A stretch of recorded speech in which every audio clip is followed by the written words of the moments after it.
Hey there, it's Kamisha Brewer Dickerson with the CEO Clinician podcast, where we teach new and emerging leaders how to be mentally healthy as you're doing business.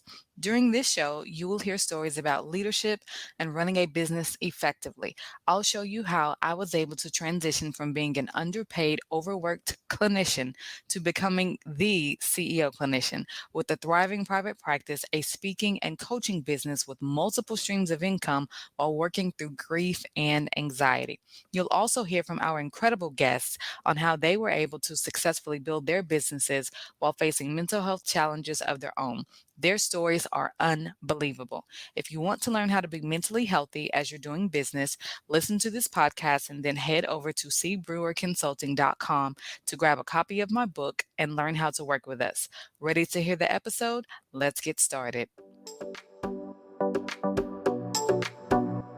Hey there, welcome to another episode of the CEO Clinician podcast. Today we are talking about dealing with rejection in private practice. So, if you have ever experienced rejection, if you are anxious and afraid that you will experience rejection, truth moment, you probably will, but hopefully by the end of today's episode, you'll be a little bit more comfortable with it because honestly, it's going to happen at some point. But I'm going to share with you a little bit of my experience and some practical things you can do if you're ever faced, if and when you are faced with rejection in your private practice. So, we are continuing our behind the scenes series talking more about the heavier topics of anxiety, stress, rejection, like the things that aren't really cute to talk about on social media when it comes to private practice. You know, the majority of the things are glitz and glam and marketing and websites and your funnel and click rates and conversions. Like, yeah, all that's cute. However, honestly, when it comes to being a private practice owner, rejection is one of those things that really keep people stuck. And so, my mission as a mentor and a business coach for therapists, as I'm teaching you guys how to set up, structure, and market your private practice, I'm also teaching you how to lead it and how to navigate the mental issues and the emotional challenges that come with being in business and being an entrepreneur. So, I want to tell you a story about rejection. I have had several encounters. We'll call them encounters. I have had several encounters with people who wanted to work with me for different reasons. Sometimes it was a therapy client, sometimes it was a business coaching client, sometimes it was speaking engagement, it was a collaboration. And, we went through all the formalities, we had the meetings, we had the initial conversations, we did all the things. They're like, oh, you're wonderful, you're such a good fit, yada, yada, yada. And then as soon as it was time for the next step, I heard nothing. Crickets. And I'm a business owner, so I know sometimes people get busy, people forget, people go on vacation. One thing y'all need to know is like the more successful you become, the more busy other people become. So I understand the busyness and everyone's not just sitting at their computer all day waiting for an email. Like I understand that people are busy and people are doing stuff. So I have no problem following up. If we had a deal on the table, things were supposed to move forward. There was supposed to be a next step. Next step usually means deliverables, meaning somebody's going to send me something. There's a contract coming. There's a second meeting scheduled for the collaboration. After they've talked to their team, they come back with a proposal or they accept my proposal and then they sign the contract. We're preparing for them to send me payment for the project or to get started and to work with my team. Like there's a next step coming. And so when crickets happen, I have no problem following up. Like, hey, just wanted to check in, just wanted to follow up, see where we are with the project. Looking really forward to you guys, to working with you guys, and hit send, just follow up. Once again, crickets. And it has happened so many times at this point. I can't even tell you how many times. I don't know what number. I stopped counting because it hurt my feelings. I'm a businesswoman. I've got tough skin, raised in a military family, but military family down south. So, Southern folks, we don't really hold our tongue. We kind of just tell you what it is. So I'm not a really sensitive person, but it did bother me because I don't like for people to waste my time. If you know this isn't what you want to do or you were not serious, don't book me. Don't take the call. Don't take the meeting. Leave me be. Just let me do my thing, and then we can just keep it moving and just, serve in the industry but not work together. So the first few times where that happened, there was a deal on the table. They didn't do their next steps. I had to follow up. I followed up and I heard crickets. I immediately internalized it, right? So every bit of anxiety that I had about private practice, my ability to be a thought leader in the industry, whether or not people genuinely wanted to work with me, if I really was a good fit, or if people actually saw the value in my services, my speaking, my training, my coaching, my podcast, my books, whatever, if people really saw the value, all of that resurfaced in that moment because they didn't respond.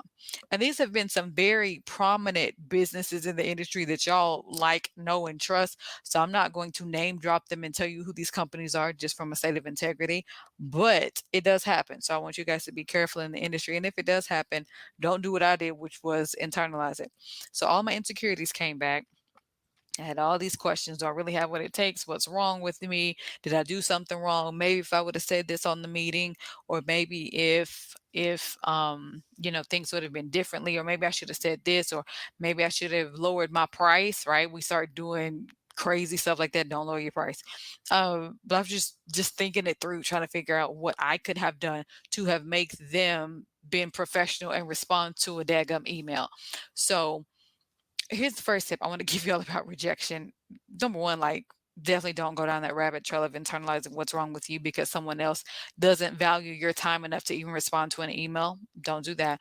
But my true point, my real number one is you are not for everybody. Okay. So when you're experiencing rejection, you have to remember that sometimes people, when they meet you or when they get on a call with you, or at the end of the initial introduction email or whatever, the first part of the project of whatever the partnership or the collaboration is going to be, if there is not alignment present, meaning what they do and what they value aligns and complements what you do and what you value, if there's no alignment there, the project's not going to work anyway. So the sooner you know that, I think it's better, because honestly, I would prefer for a deal to fall through in the beginning stages of them deciding I'm not the right person or it's not the right time. And honestly, like, if you don't communicate, it's a really high chance that I won't work with you in the future because I know you've got the potential to not communicate and just be on my calendar for no reason with no intentions of fulfilling a project. But if there's no alignment present, then you need to know that in the early stages before things go public, right? I would much rather them fall apart in private than to fall apart in public, where we've started the marketing, we've started making posts on social media, we've started leveraging our contacts, we've started leveraging the other organizations we're partnering with, tell them, hey, we've got this project and we're going to be working. It's going to be really cool.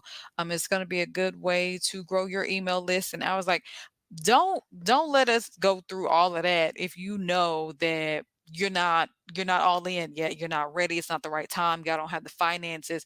Like, let the deal fall through in public. I like public. In private, I'm sorry.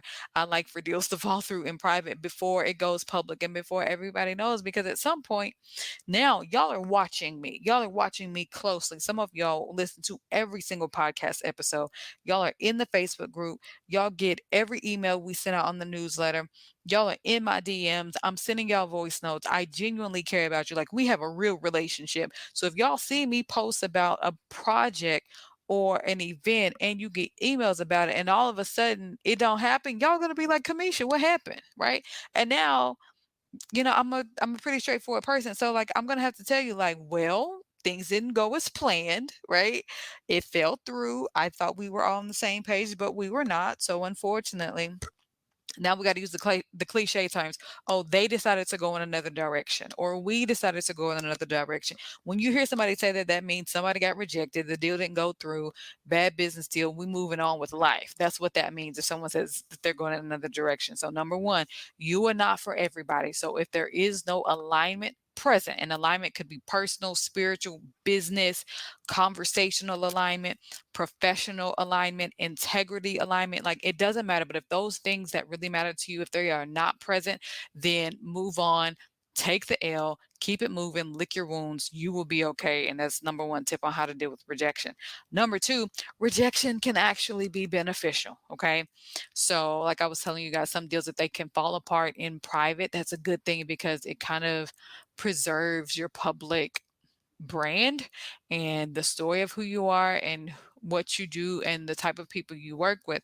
So, I'm all about collaborations and partnerships. That's been a huge focus for me this year because, we brought on more team members. And so a lot of the just day to day admin things or social media content creation and scheduling posts or responding to emails or whatever, some of those things I don't have to do anymore because I was able to pass those things off to team members. So now I am focusing on partnerships, collaborations, bigger contracts, deals, things that really take the pressure off of my private practice because, if I don't have clients show up for a couple of days because I'm on vacation, it's okay. I don't really feel that as much now. Thank God. I used to, like, I would I would have a crisis because I'm like, oh my God, it's like $300 I'm not going to get this week. Like, it's a real thing. And if that's where you're at in private practice, I see you.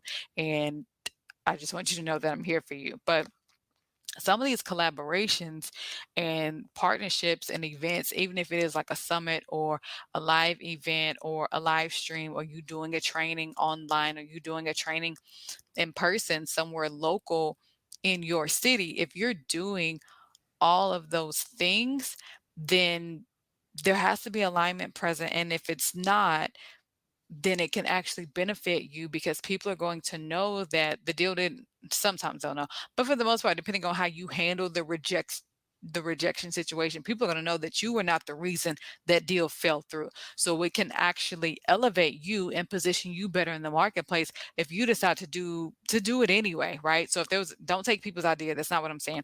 But if you had an idea on the table or a project on the table and you were going to get other clinics in your area, other private practices in your area together. Y'all were going to do this event for like what's coming up in the fall, for like Thanksgiving or like something to give back to the community. And two of those other clinics backed out and you had to like take them off the flyer, but you made a new flyer with just you. That's a good thing, right? Because now it highlights, okay, these other clinics, they were not fully committed, but we are. So still come to the event. We're going to do the best we can. Put a disclaimer on there like we may not have as many turkeys to feed as many families, but we got 10 donated from the local grocery store or supermarket. So we can still do it. And we're just excited to serve and to do what we can. Now you have an opportunity to get that out and potentially partner with somebody else who says, hey, we've got 20 more turkeys. We can put them with your 10 and y'all can come over here and we'll all do it together. Like, go forth anyway, even if it doesn't pan out the way you want. Don't get discouraged. Don't feel like you're the reason things fall apart. Let me be gentle, but to be honest with you, sometimes you are, right? And that just means that it may not be the right time. It may not be the right fit. You may not be the right person. You may be too successful, right? Sometimes people are looking to collaborate with people who are also in the startup stage, just like them. And sometimes if you're way advanced, then it's not a good deal because it's just not a good fit, right? So if you are a smaller practice looking to work on a project, yes, you probably want to collaborate with a larger practice or several smaller practices just like you, but it needs to be strategic and it needs to make sense. But if anybody says no, that they don't want to or that they're not interested in doing this event with you, just remember you are not for everyone. Everything isn't in alignment, and it can actually be beneficial for you to shine and for you to just highlight who you are, what you do, your services, and your practice, and continue down that path with your marketing as you use the front runner. Number three, please remember this is not personal. Okay.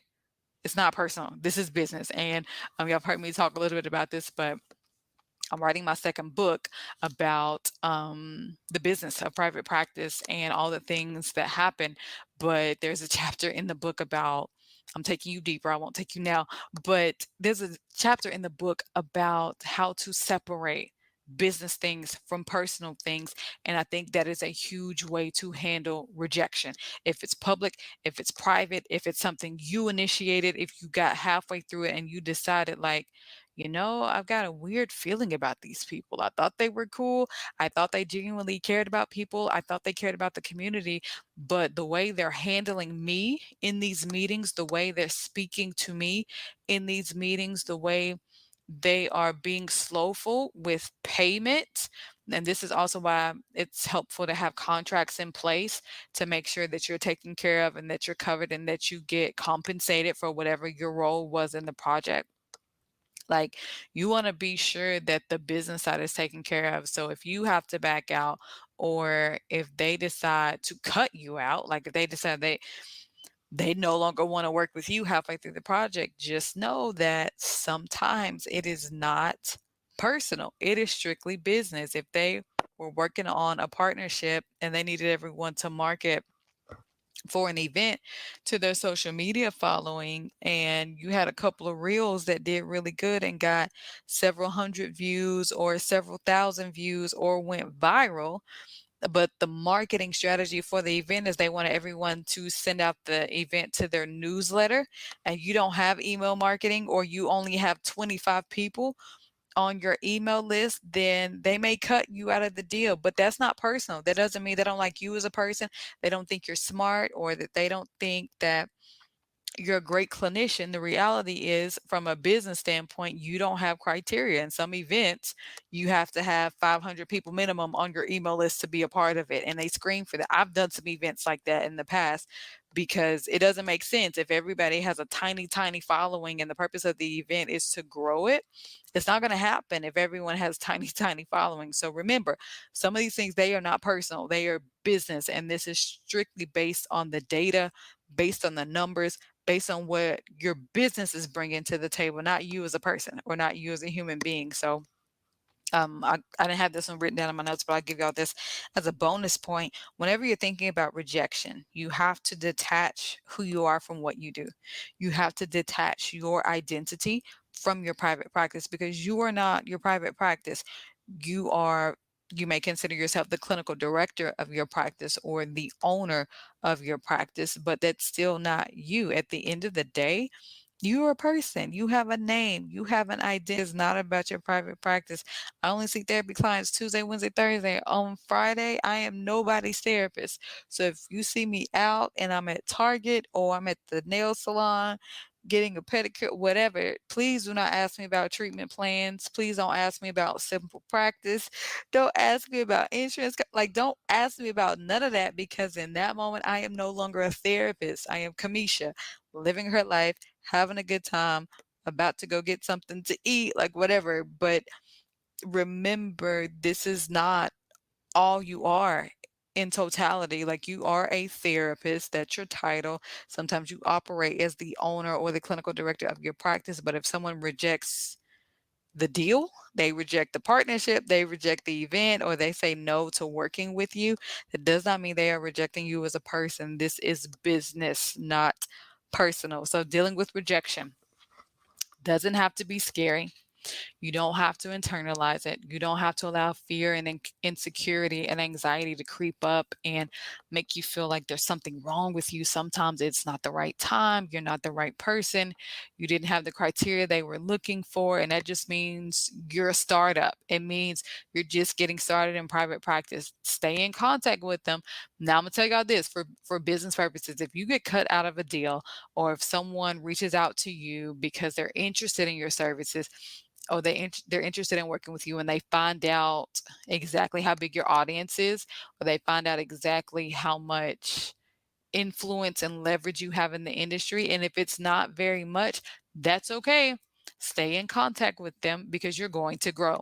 Make sure that you follow up, you follow them on social media, you engage with them, you ask them if it's a good deal, you ask them how you can support them, and just be present and learn from them, study them. Ask them questions, see what type of moves they're making. And then when your audience grows, circle back and say, hey, I've got more followers now, or hey, I have more people on my email list. When is your next event? I would love to participate. Because honestly, y'all, sometimes people forget, like, it's not even personal. There's people that I worked with 3 or 4 years ago. I've got the list because, we track all of our partnerships and collabs. Like I have their contact information. But if you ask me what event I spoke at 4 years ago in March on a Saturday afternoon, baby, I cannot tell you. So sometimes people genuinely forget. So don't internalize that as something's wrong with you. It means that people have a life, they've got a lot going on, and they're doing business, and you can do business too. And that, my friends, is how you deal with rejection in private practice. So I hope this has been helpful for you. As always, check out the resources in the episode show notes. Let us know how we can support you in building your private practice. Make sure you share this out with another therapist who needs it, and we will see you in the next episode.